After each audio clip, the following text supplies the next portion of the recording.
अस्सलामु अलैकुम। सल्तनत उस्मानिया, इसका नाम सुनते ही जहन में क्या आता है? बड़ी बड़ी जंगें, फुतूहात, एक वसी और अरीज सल्तनत, है ना? लेकिन क्या हो अगर मैं ये कहूँ कि इस अजीम सल्तनत की बुनियाद तलवारों से ज्यादा एक खानदान के ज़ाती फैसलों ने रखी थी? जी हाँ, आज हम अर्तुगरुल गाजी की शादियों और इस मीरास को समझने की कोशिश करेंगे जिसने तारीख का रुख बदल दिया। तो सवाल यही है, आखिर ये कैसे मुमकिन है? एक खानदान की कहानी, एक पूरी सल्तनत की बुनियाद। ये बात सुनने में शायद अजीब लगे, लेकिन सच तो ये है कि यही वो की है जिससे हम समझ सकते हैं कि अजीम कौमें कैसे बनती हैं।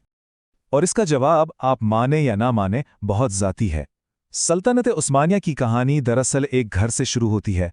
इसकी जड़ों को समझना है तो हमें इसके बानी अर्तुगरुल गाजी के खानदान की दुनिया में झांकना होगा। चलें तो इस कहानी का पहला और सबसे अहम बाब शुरू करते हैं। ये बाब है अर्तुगरुल गाजी की सबसे मशहूर शादी का, एक ऐसी शादी जिसने आने वाली सल्तनत के लिए एक मजबूत बुनियाद रखी, और ये थी हलीमा सुल्तान।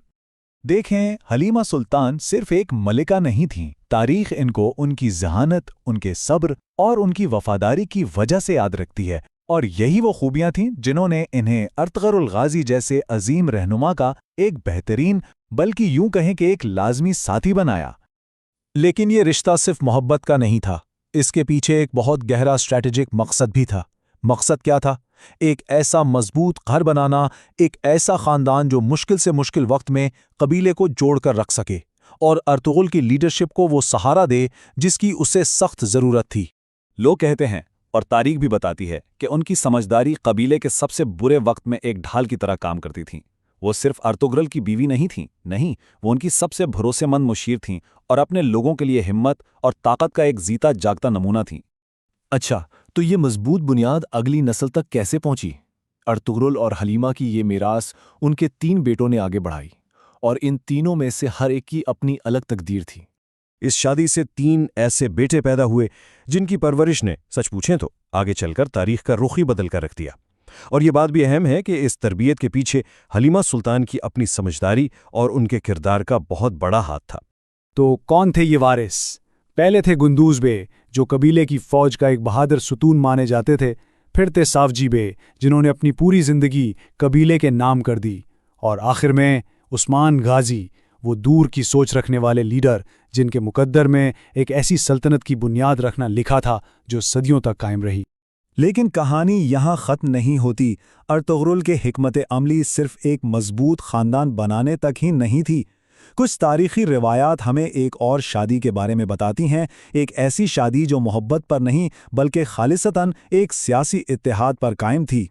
इन रिवायत के मुताबिक अर्तुगरुल ने अलबिलगा खातून से भी शादी की, जो खुद एक बहुत बहादुर और समझदार खातून थीं।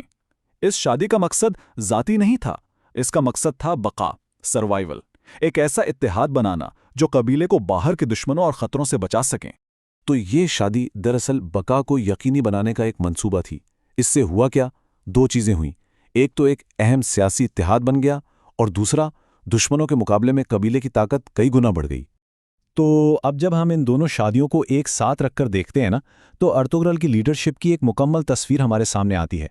ये दोनों फैसले अपनी अपनी जगह कबीले की कामयाबी के लिए बेहद ज़रूरी थे। ज़रा गौर करें, यहाँ 2 बिल्कुल अलग हिकमत अमली काम कर रही हैं। एक तरफ हलीमा सुल्तान है, जिनका मकसद था एक मजबूत ख़ानदान बनाना, और उनकी मीरास क्या बनी? वो सल्तनत की बानी की माँ कहलाईं। दूसरी तरफ अलबिलगा खातून है, जिनका मकसद था एक सियासी इत्तेहाद बनाना, और उससे कबीले को ताकत मिली। तो ये 2 अलग अलग सितून थे, लेकिन दोनों ही इतने अहम थे कि इन पर मुस्तकबिल की सल्तनत की इमारत खड़ी हुई। इससे हमें लीडरशिप के बारे में एक बहुत गहरी बात पता चलती है। इसे हम कह सकते हैं बुनियादी क़यादत। ये लीडरशिप का वो अंदाज है जहां शादी और ख़ानदान जैसे ज़ाती फैसले भी दरअसल कौम की तामीर की एक बड़ी हिकमत अमली का हिस्सा होते हैं। मतलब अर्तुगरुल जैसे लीडर के लिए ज़ाती ज़िंदगी और अवामी ज़िंदगी में कोई फ़र्क नहीं था, दोनों एक ही थे। तो खुलासा क्या है? खुलासा ये है कि अर्तुगरुल गाजी की अजमत सिर्फ तलवार चलाने या जंगें जीतने में नहीं थी। वो एक जिम्मेदार शौहर थे, एक बेहतरीन बाप थे, और एक ऐसे लीडर थे जिनकी हर सोच, हर फैसला, हर कुर्बानी एक बहुत बड़े मकसद के लिए थी। और इन फैसलों का नतीजा हमारे सामने है। 600 साल, जी हाँ, 600 साल से भी ज्यादा कायम रहने वाली एक अजीम सल्तनत। ٹھیک ہے، یہ سلطنت ان کے بیٹے نے قائم کی، لیکن اس کی بنیادیں، اس کی جڑیں اور تغرل کے انہی سمجھداری سے کیے گئے خاندانی فیصلوں میں تھیں۔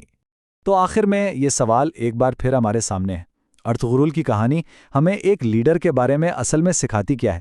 شاید یہی کہ عظیم سلطنتیں صرف تلوار کے زور پر نہیں بن جاتی، ان کی بنیاد میں خاندان کی مضبوطی ہوتی ہے، حکمت سے کیے گئے اتحاد ہوتے ہیں اور ایک ایسی دور کی نظر ہوتی ہے جو آنے والے کل کو دیکھ سکے۔